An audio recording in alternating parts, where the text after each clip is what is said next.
প্রিয় ভিউয়ার্স, আসসালামু আলাইকুম। আশা করি সবাই ভালো আছেন। অনেকদিন পর আপনাদের সাথে আজকে আপনাদের সাথে কথা বলবো ভিন্ন একটি বিষয় নিয়ে। এটি হচ্ছে, যেহেতু এখন বর্ষাকাল, দেখেন আল্লাহ তাআলার অসীম কুদরত, স্বয়ংক্রিয়ভাবে কিভাবে ঝর্ণার মতো পানি উঠতেছে, এই দৃশ্যটা আমি আপনাদেরকে আজকে দেখাবো। তো এই হচ্ছে একটা বট গাছ,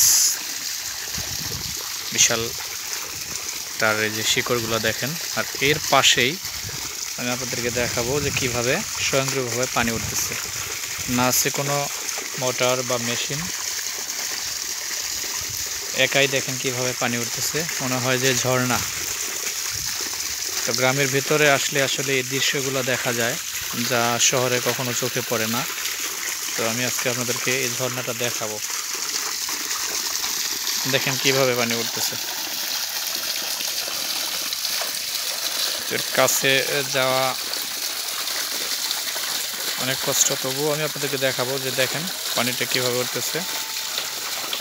চতুর্দিকে সবুজ আর সবুজ, মেঘলা দিন, যার কারণে ভালোভাবে দেখানো যাচ্ছে না আর কি। চতুর্দিকে অন্ধকার আর কি, অন্ধকার আচ্ছন্ন। তো আমি আপনাদেরকে ঝর্ণাটা দেখাই, আমি এর কাছে যাওয়ার চেষ্টা করতেছি। এই তো চলে আসছি, দেখেন কিভাবে পানি উঠতেছে, একদম ন্যাচারাল।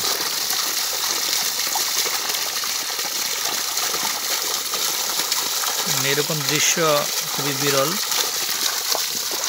হচ্ছে পানি, দেখেন কত স্বচ্ছ পানি।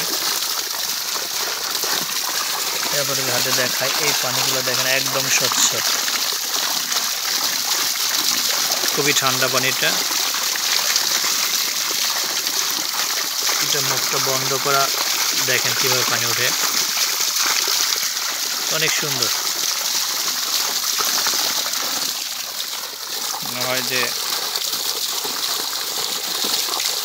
পার্বত্য চট্টগ্রামের যে ঝর্ণাগুলো, সেই ঝর্ণার মতো পানি এভাবে উঠবে, অসাধারণ।